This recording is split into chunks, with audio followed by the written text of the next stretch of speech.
The biggest shock for me from your book was how I felt like I had never categorized myself in such a clear way. Yeah. So what do you do when the person doesn't know? Yeah, so you are their decoder. And I think that is the most fun role that we can play in life. So if you have someone who is not as self-aware, right? Like they don't know, they hadn't thought about it that way, you get this amazing gift of being able to unlock for and with them. I think, and that's a lot of responsibility, but I think that is one of the most amazing gifts we can give our fellow human beings. What I would do if I were you is I would go through the series of Arthur Aronson, 34 questions every couple should answer. So this is a really interesting study that this researcher wanted to find out how we get to love. And he found that there are 3 different tiers of relationships. So in the first phase of a relationship, we're just trying to figure out interests. So it's like, do you like that? I like that too. What's your hobby? And personality traits. That's the first level. That's also why I built the first level of the matrix to be personality.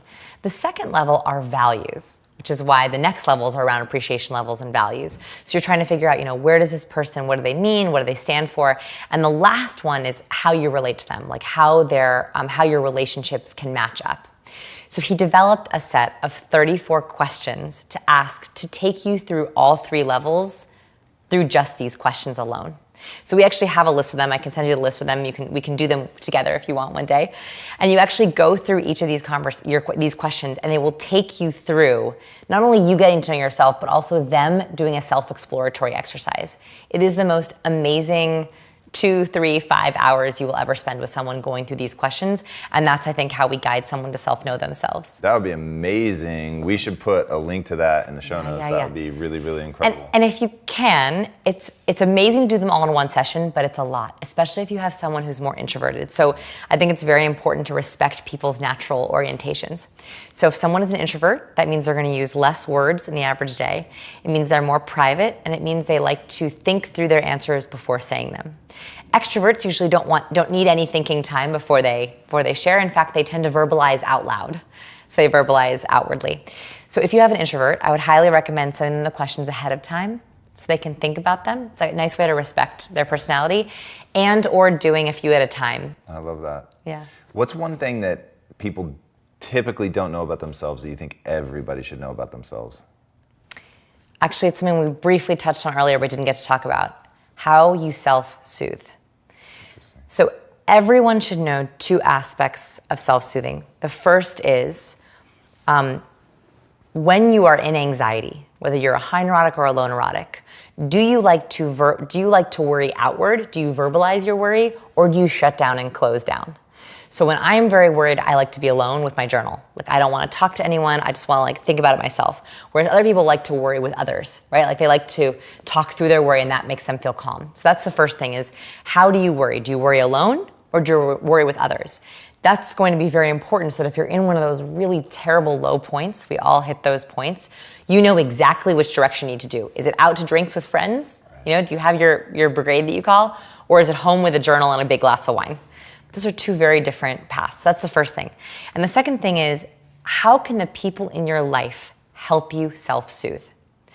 I think this might be more of a gender thing. I don't know. A lot of females, a lot of women in my life, when they're very, very anxious, they don't know how to ask for help, both logistically and emotionally. What do you mean? How do you So there's 2 ways of asking for help. Mm-hmm. And maybe my women in the room will this feels familiar. You look so intrigued. Yeah, okay. So when a woman is upset about something, and some men too, usually there's a logistical issue, right? Like, let's say that it's in-laws coming for the weekend and they get very stressed out. Okay. There's logistical issues, but there's also emotional issues. They are different.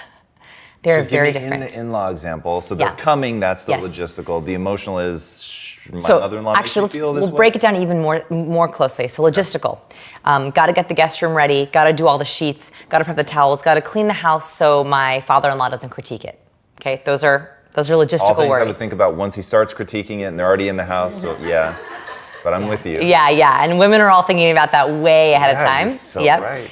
And then the 4 emotional worries might be how to make sure that they actually like the house, how to make sure that we're all going to get along this weekend, how to make sure that we bring up that issue about health that we really need to talk about, and how do we make sure that we actually have a relaxing weekend and it's actually a good time. Okay, those are 8 issues that usually come up around everything. There's all different issues, but they're totally different ways that we self-soothe. So logistical, who do you ask for help and how do you ask for help? Right? Like, is it going to your husband or your kids or your best friend?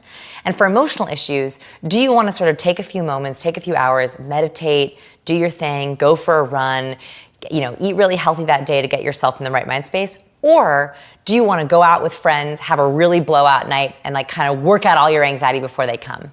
If you don't know that, you are going to set yourself up for failure, and you're also setting up the people in your life for failure.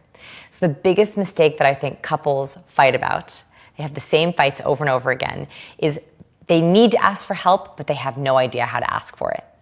And by the way, if you don't go through this, that's how you get complete breakdowns. Because it's just bottling it up. They don't know where to go, how they deal with it. And that's how you get someone who's like yelling and running around before everyone shows up to try to get things fixed when actually they're really worried about the emotional stuff. And the questions that you just walked us through are the questions they should be asking themselves. Yes, so very specifically, whatever it is, and you do this when you're in a point of calm, right? Not when you're already in the worry. Yeah. So how do I worry, right? Do I worry out loud? Do I worry by myself?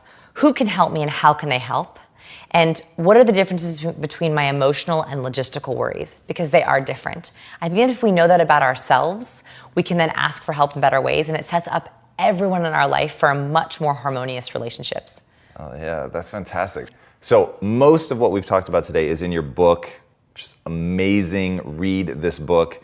But there's one thing that I've heard you mention, which is a 2-year study you're doing on happiness, which you didn't talk about in the book. Didn't, yeah. Do you have any nuggets that you're ready to talk about? Yeah, so I have been researching happiness for a long time, and that is because I have always been intrigued by my own happiness levels, and I felt like I always had a base point. Like I always felt like, I was sort of at a set point, and I couldn't go 2 points above or 2 points below that set point. And I wanted to know if there was ways to hack happiness.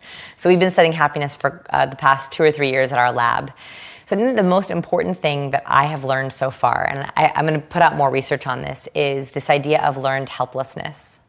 So there's this horrible study. It was done by Martin Seligman. It's horrible. Can I share it? Yeah, okay. I know the study well. Okay, yeah. So this study took dogs, and it put the dogs into a cage with a mat that just very lightly shocked them. And so the dogs would get on the mat and it would kind of shock them. Very unpleasant experience. They put them in these cages with these shocking mats, and then they changed the cage so that there was a space next to the mat so the dog could move off the mat. The problem is the dogs who had been on the shocking mat for a long time just gave up. They never went off the mat. In fact, they just sat and took the shocks, even though they could move off the mat. Whereas the dogs that didn't ever see the mat before immediately jumped off the mat and went to the place that didn't get the shocks. The idea of this is that we end up learning about our helplessness. So when it comes to happiness, we might have learned a pattern in college or in childhood or in our 20s or when we were broke or when we were out of a job or whatever that was. And because even though the mat's not there anymore, even though the shocks aren't there anymore, we stay in the same position because that's how we've always learned to be. And so when it comes to happiness, way more than personality, way more than decoding people, I think that we can absolutely change our entire happiness orientation. I think we can unlearn our helplessness to learn to help ourselves. That sounds amazing. When are you going to start putting stuff out on that? So I have one course on that already. It's called The Power of Happiness. And it's 10 different steps that we've just started learning about. But I will give you one just to start off with right now. And it's this. I call it the chart of happiness. So we end up thinking that happiness comes with the big vacation once a year or the big blowout things once every month. We don't realize that actually happiness comes in these very, very small moments every day. And actually those are the happiness moments we have to savor. So what I'd highly recommend is for the next few days, sit down and make a chart of everything that you do in your life, down to making a steaming hot cup of coffee, down to going for a run, down to doing laundry. And then I want you to rank each of those things on how happy they make you. And I don't mean like happiness like euphoric. Sure. I mean like happiness like content with your life. Like, I am content doing this. I know this sounds crazy, but even like laundry or cooking, something that we often think of as a chore, can provide a certain amount of contentedness if you look at it that way. So I want you to rate all of those skills, and then I want you to count up the number of hours you spend on each of those skills every day. What you'll end up finding is you end up doing what I call happy math. Happy math is basically looking at the fact that we end up spending the majority of our week, 90% of our week, doing tasks that rank as a 1 or 2 or 3, not very happy on the happy scale. And we end up having these really small, once a week moments where we're actually happy. But really, they're these small little moments. It's having that amazing cup of coffee, or taking in your view from your window, or whatever, these little small things. Those minutes add up, and I think it's about slowly hacking how can you add in more and more of those minutes. Here's another kind of tip on the happiness stuff that I just realized would be a really easy one to try.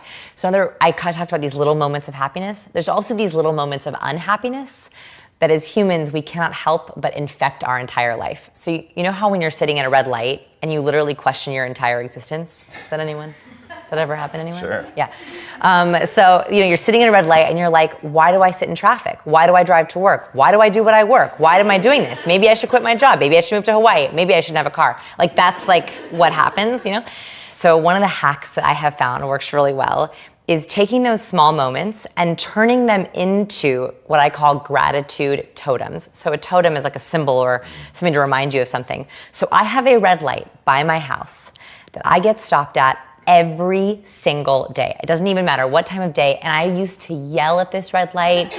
I would curse at it. And then I realized, wait a minute. Like, this light causes me so much unhappiness. I have such a hard time being grateful. Like, every Oprah magazine ever says, be more grateful. Who has time to be grateful, right? Like, no one has time to do that. But now I have time. So whenever I am stopped at that red light, for the entire red light, I think about every single thing I'm grateful for. And now I get upset if I do not hit it. Because I know that every time I pull up to that red light, I have a minute and a half just think about all the things I'm grateful for. Check, I got my gratitude off. I feel nice and good. I flipped a very unhappy moment for me that makes me question driving and cars and my life, and turned it into something that actually makes me very appreciative. That is brilliant. Yeah. All right, where can these guys find you online? Everything is at scienceofpeople.com. So that's our lab, and we do experiments. Come play in our lab. We always have experiments running. We love for people to, I think right now we're doing a vocal power quiz. I know. Yeah, I'm not going to tell you what it is, but you have to go check it out. It's very cool. And we are just very appreciative for all of your support and comments. So if you have any feedback, let me know. Awesome. And last question, what is the impact that you want to have on the world? I want to wake people up. I think that my entire job is to try to get people out of zombieing through social interactions. I think a lot of the times we have conversations on autopilot. We interact with people on social scripts. And so my one goal, the impact I wish I could have, is to wake people up out of their social interactions so they actually have quality conversations and quality interactions and not just quantity. If you like that clip, check out another powerful clip right here, and I'll see you there.